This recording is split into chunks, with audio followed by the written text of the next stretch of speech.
我是只妖，嫁给了一个道士。在我相公眼里，我乖巧善良，柔弱不能自理。但我已经演不下去了。死顿后刚睁开眼，就看到我光风霁月的相公，清凌凌的看着我，夫人玩腻了就扔。嫁给林怀纯属意外。彼时，我跟族人们立下豪言壮语，我将效仿妲己老祖宗，做一个祸国殃民的妖姬。妲己最后什么下场啊？还有人的梦想是找死的。族人们用关爱智障的眼神目送我下山闯荡，可我还没走到皇城，就被不长眼的土匪绑到了山寨。我正打算大开杀戒，拿这群土匪练练手时，林怀出现了。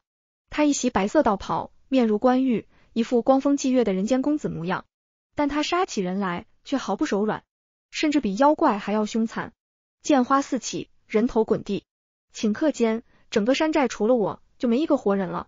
看着林怀还在滴血的剑尖，我吓傻了。难道壮志未酬身先死才是我的宿命？林怀提剑一步一步靠过来，而我在到底是跟他硬刚，还是认怂之间反复横跳，最后灵机一动，假装惊吓过度，晕倒在林怀怀里。就这样，我被林怀带到了蜀山。我一只妖混在修仙之人的地盘，就犹如羊入狼群，弱小可怜又无助。但好在我妖丹生来就被封印，就连林怀也感受不到我的妖气。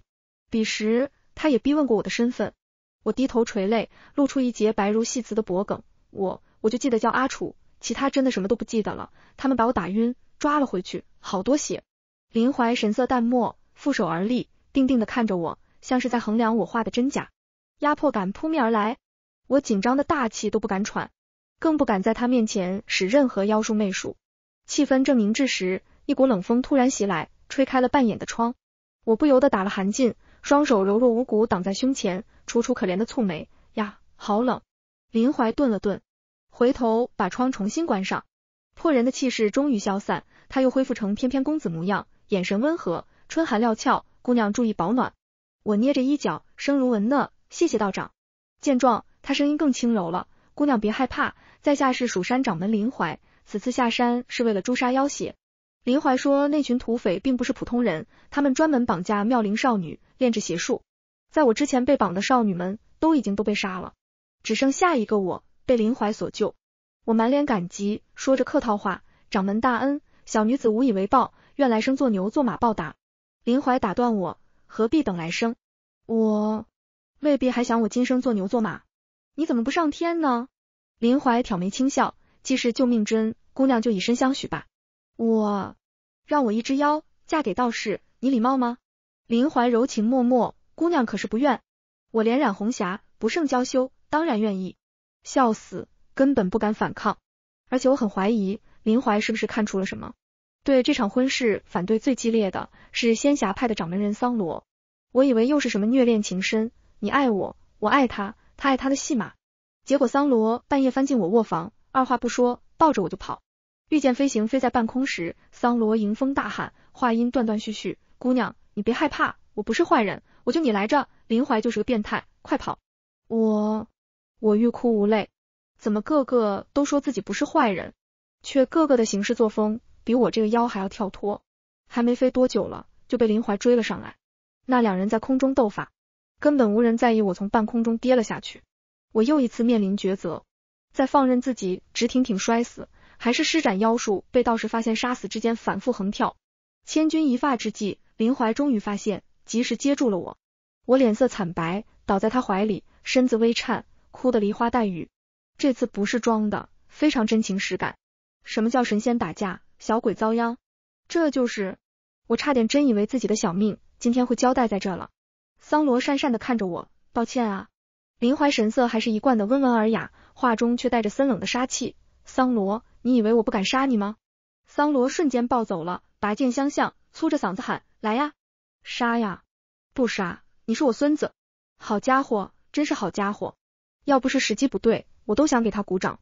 气氛变得剑拔弩张，眼看两人又要打起来，我赶紧拦住，硬挤出几滴眼泪出来。两位掌门为我刀剑相向，势必会引起两派争斗，无辜之人因我而死，那我就是千古罪人。无论何时，善良柔弱的人设不能倒。我可能会成为史上第一只靠演技征服人类的狐妖。桑罗触到我哀婉凄绝的眼神，虎躯一震，立马愧疚道歉，是我鲁莽了，没有考虑到你的处境。他忧心忡忡地看着我，像你这种善良柔弱的姑娘，根本瞒不过林怀。说着，话锋一转，我也是一派之首，我也可以保护姑娘的，你愿意跟我走？说实话，有点心动。林怀我看不透，但是桑罗是那种一眼就能看到底的姑娘。跟林怀这种人在一起久了，感觉做妖都会短寿。我忍不住瞥林怀一眼，他身姿如修竹，言笑晏晏望着我，像是真把决定权交给了我。要不是看到他眼底一片冰寒，我就信了。无所谓，我们做妖的向来都是能屈能伸的。桑罗姑娘，您的好意阿楚心领了，只是我以袖遮面，眼波流转，欲语还休，可我心系林怀掌门，生生世世不愿与他分离。小样，本姑娘迷不死你。我偷偷看林怀的反应，他的神色有点奇怪，有些茫然，又有些痛楚，就好像是在透过我看向别的人。我居然没拿捏住他。林怀，你算什么男人？反倒桑罗突然面红耳赤，呆呆说道，阿楚，你真好看。很好，自信回来了。我说过，我只要略微出手，就是整个狐妖种族的极限了。就这样，我嫁给了林怀，成了掌门夫人。留在蜀山最大的好处就是这里灵气充沛，对修炼有益。妖丹被封，修炼受阻，我至今都是族内最没出息的那一个。反正祸国妖姬的梦想一时半会儿也实现不了，不如先把修为提上去。而且听说妖与人双修，可以迅速增长修为。我豁然开朗，嫁都嫁了，合理使用一下自己的夫君不过分吧。可自从成婚后，林怀就再没出现过，连新婚之夜，我们也是分床而睡。山不来救我，那我便去救山。我决定主动出击。是夜，我精心梳妆打扮，提灯夜行，去沉渊阁找林怀。途中遇到的蜀山弟子见到我，都停下行礼，恭敬地叫我掌门夫人。我眸中带笑，声音温柔，不必多礼。春风瑟瑟，我身着素色纱衣立于风中，衣袂翻飞，满头青丝随风舞动，几缕发丝不小心擦过那些弟子的脸，他们脸色爆红，头垂得更低了。我刚要勾起唇角，就听到一个温润如玉的声音从不远处传来，阿楚。才勾到一半的嘴角又火速收了回去，明明没做什么，却有种做坏事被抓包的心虚感。几个弟子如梦初醒，纷纷跟林怀行礼，飞速跑了。我转身回眸看向林怀，他翩然站在廊下，我们就这样隔着7、8步的距离遥遥相望。灯笼朦胧的光影打在他身上，隐隐发光，宛如神明。我被射住了心魂，情不自禁生出一股摧毁欲，想要毁掉他，揉碎他，驯服他，把他拉下神坛，让他染上我的气息。林怀率先打破沉默，阿楚深夜找我，所谓何事？你想听真话还是假话？他静静凝视着我，都想听。我迷路了，我顿了一下，说道，这是假话。那真话？我想你了，特意来见你。我抬眸看他，眸中波光粼粼，这是真话。他一步一步走到我面前，我们眼神交织，你中有我，我中有你，谁都没有退让。他忽然抬手替我把额前那几缕调皮的青丝勾回耳后，气氛暧昧至极。林怀忽然俯身靠近我，眼神晦暗不明。阿楚，你记住，你整个人，你的每一根发丝都是我的，不要让任何人碰你。他的醋意毫不遮掩，我从不知道表达占有欲也能让人心跳加速，可随即又生出一阵懊恼来。明明是我要勾引他，怎么反而被他勾引了？身为狐妖怎么能输？那你为何对我避而不见？我渲然欲泣，委屈控诉，既然入不了你的眼，为什么娶我？林怀的眼神像一片雪，轻轻落在我脸上，从我光洁白皙的额头划过妩媚的狐狸眼，到挺翘的鼻子，最后停在嫣红小巧的唇上。温润的声音也掺上了几丝阴雅，阿楚姿容绝世，身娇体弱，我怕自己会伤到你。伤到我？可恶，我真的不想懂啊。我小脸通红，微微侧过身去，移开视线，声如蚊讷，夫君，我可以的。话音未落，我就被人腾空抱起，往卧房走去。林怀上钩了，他把我安置在床榻上，一抬手抽掉我的发簪扔在地上，满头青丝如瀑布散下。我看不见自己的模样，但应当是柔弱如菟丝花，颤颤巍巍又风情万种的模样。林怀眼神幽深，修长的手指轻轻抚上我的脸，帷帐落下，遮住一世旖旎。难怪桑罗骂林怀是个变态，他是真的很变态。我一个妖都快受不住了，要不是为了提升修为，这种苦谁爱吃谁吃吧。没过多久，大荒传来上古凶兽和大妖出没的消息。林怀身为蜀山派掌门，带领几个长老下山除害。临走之时，我装出一副依依不舍的模样，其实心里已经乐翻天。终于能好好休息几天了。我激动得快要哭出来。可林怀下山还没几天，我居然开始想念他了。好在桑罗经常跑来找我玩，这偌大的蜀山才显得没那么无聊。可能是我演技太好，桑罗对我的人设深信不疑，很是照顾我。她是个活泼话多的姑娘，有她在，整个蜀山的八卦，上到林怀怎么当上掌门的，下到弟子们的糗事，都了如指掌。半年前，林怀突然性情大变，出其不意杀了一批蜀山的长老，手段狠辣又变态，他自己也身负重伤，休养了半年。他杀那些长老，甚至没有给出任何理由，说杀就杀了，整个蜀山血流成河。等桑罗收到消息赶来时，是已成定局。只看到林怀浑身是血，面无表情兔站在尸堆之中，宛如从地狱爬出来的恶鬼。桑罗有些唏嘘，他之前不是这样的，你别看他现在装的像模像样，他原来才是真正的君子如玉，光风霁月，慈悲心肠。他偏头看向我，阿楚，我当初以为他对你不怀好意，现在看来，他对你应当是真心的。这次下山之前，他特意到仙峡见我，求我多多照顾你。他从未求过人。桑罗叽叽喳喳说完，就告辞离开了。我呆呆坐在窗前，思绪又飘到了千里之外。不知是不是太思念林怀的缘故，晚上睡觉时，断断续续开始做梦。我似乎见到了桑罗口中那个君子如玉的林怀。梦中，我不是现今这个柔弱少女的人设，宛如活色生香的倾国妖精，是我梦想中祸国妖姬的模样，妲己老祖宗转世也不过如此了。而林怀明明已经被我勾得乱了阵脚，他却竭力自持，一副克己复礼的严肃模样，可爱至极。梦境画面一转，突然变成我化为原身白狐，身陷火海，奄奄一息。那种皮肤焦灼的痛感太过真实，我一下就醒了过来。待看清眼前的一切时，我忍不住打了个激灵。我居然没在自己的卧房，而是身处后山的密林之中。一具蜀山弟子的尸体满目狰狞地横在我眼前，尸体上都是野兽利爪留下的抓痕。我吓懵了，低头一看，发现自己双手满是血，连嘴角也都是斑斑血迹。我忍不住心中发凉。深更半夜，我为什么会出现在这里，又为什么会满身是血？难道这个蜀山弟子是被我在梦游时所杀吗？要是让人知道蜀山掌门夫人是只妖，还杀了门下弟子，我瞬间心乱如麻，只想快速毁尸灭迹，拖着尸体就丢下了悬崖。密林野兽出没，不出1日就会被他们分食。本以为事情就这样遮掩过去了，可是一连好几晚，我都莫名出现在这密林里，且每次都有一个弟子死在我面前。我越来越害怕了。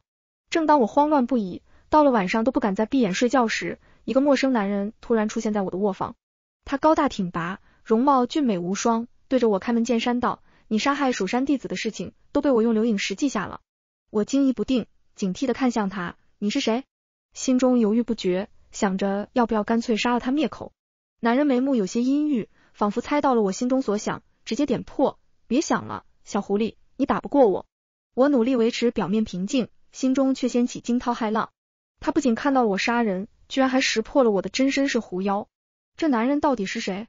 他弹指一挥，一个小小的玉瓶出现在桌上，这是可以让你死遁的假死药，就算以林怀的修为也看不出来。如果你想逃走，这个药可以助你一臂之力。你来历不明，是敌是友都未可知，我凭什么相信你？他嗤笑一声，你现在除了信我，还有什么别的办法吗？不试试怎么知道？我直勾勾地看向他眼睛深处，使出了狐妖的看家本领魅惑之术。眼看他的眼神逐渐茫然，可到了关键时刻，居然又重新恢复清明。普通的魅惑之术就想对付我？他挑眉，似笑非笑看向我，不紧不慢地开口，或许你可以试试狐吻。狐吻是比魅惑术更高级别的法术，只需一吻就能惑人心智。我觉得他在想屁吃，我想都没想拒绝了，毫不留情嘲讽回去，我们妖也是很有原则的，像你这种长得太丑的，着实下不了嘴。男人瞬间气得脸红鼻子歪，留下药就消失在夜色中。我看着桌上那瓶药，想了很久，还是把它收了起来。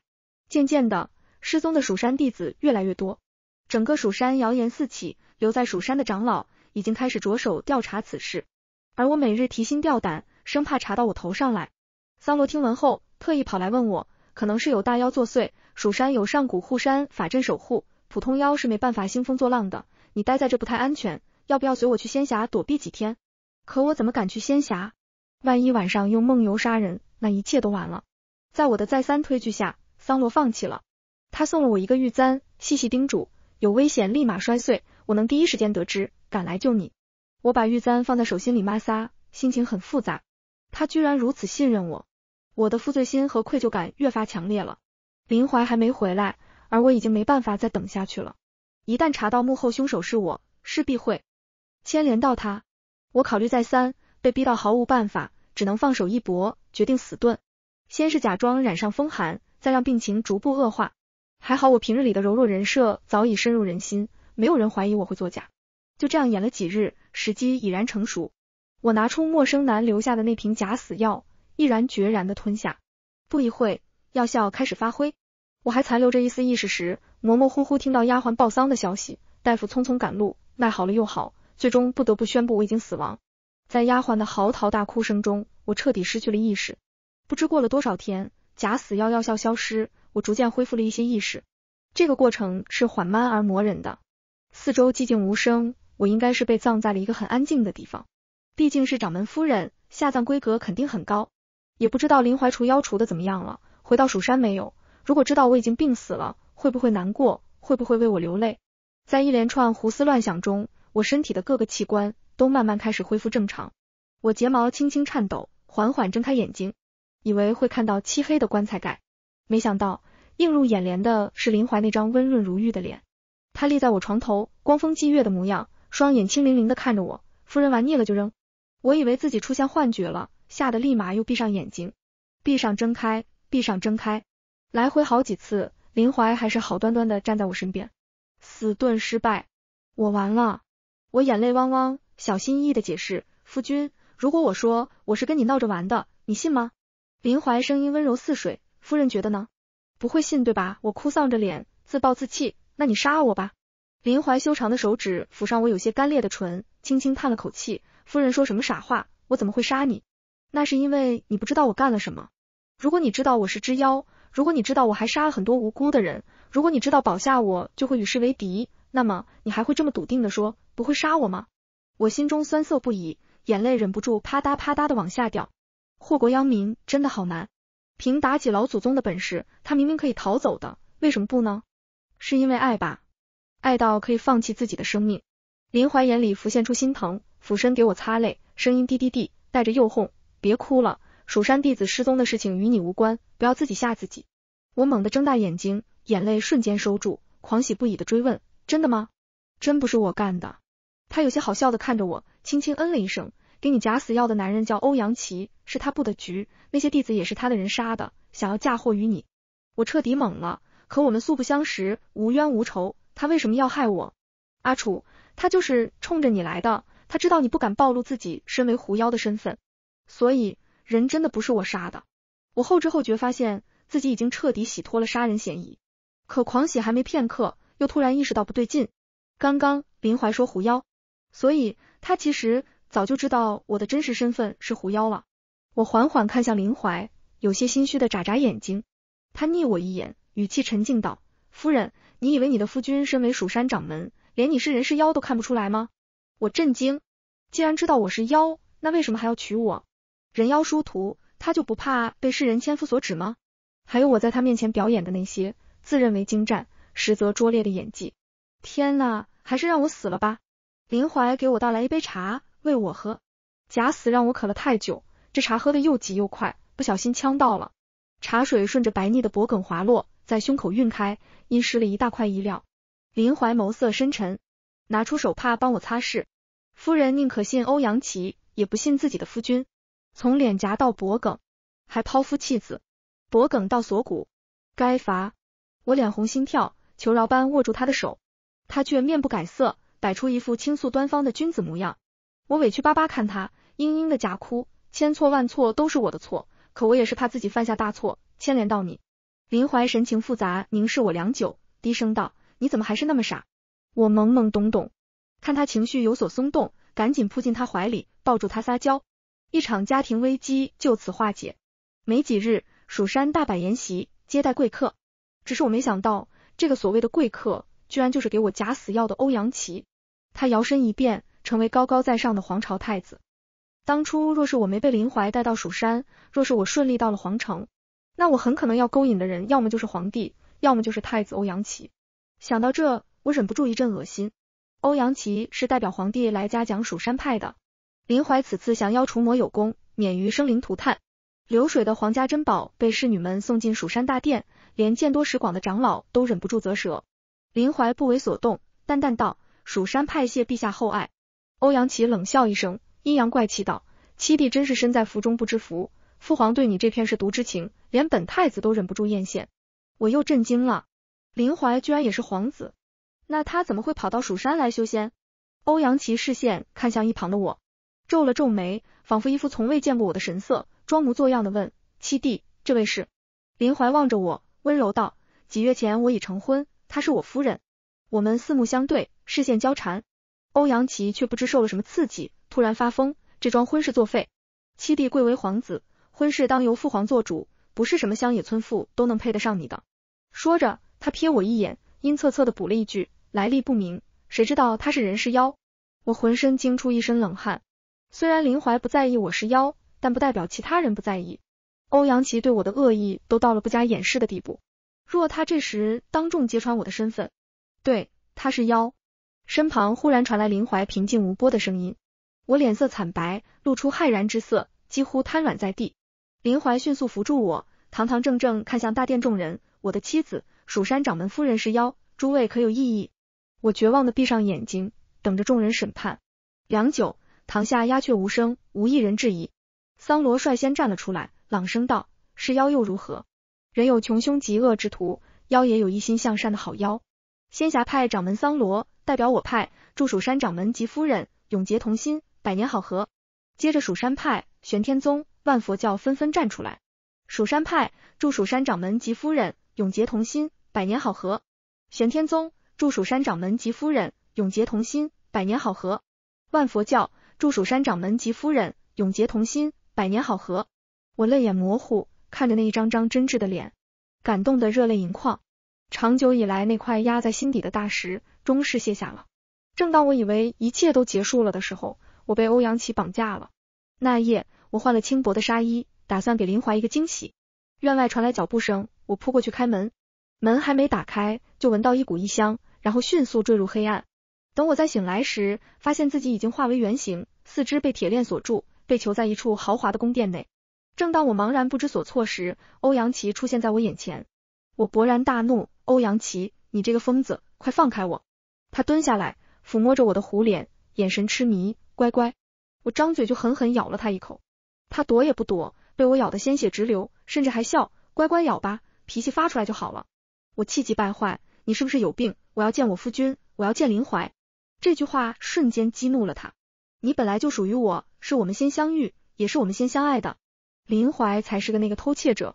外面传来刀剑之声，侍卫满身是血，跌跌撞撞冲进来：太子殿下，蜀山掌门杀进来了，我们的人挡不住了。话音未落，林怀就飞掠到了殿中，当着欧阳琦的面，刷刷两下就挥剑砍断了锁住我的铁链。我一跃扑进他怀里：呜呜，夫君。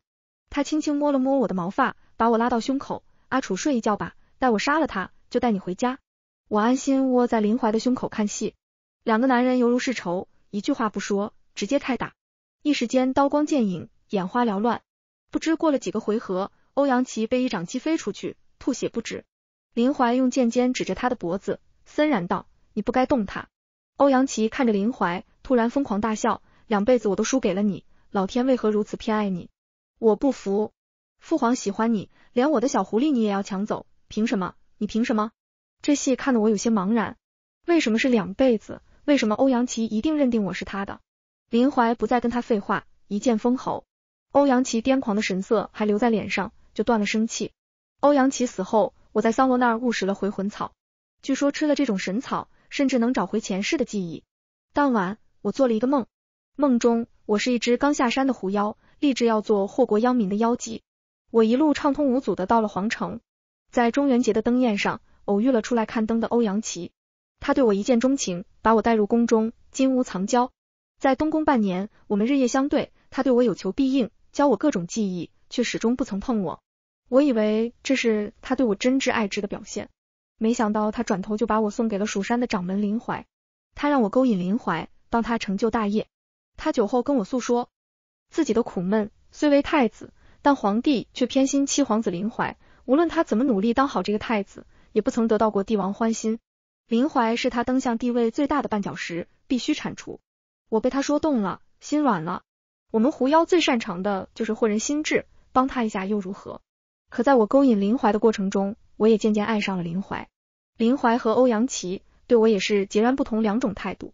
欧阳琦对我是虚情假意，不过是想利用我，而林怀是真正的正人君子。我嫁给了林怀。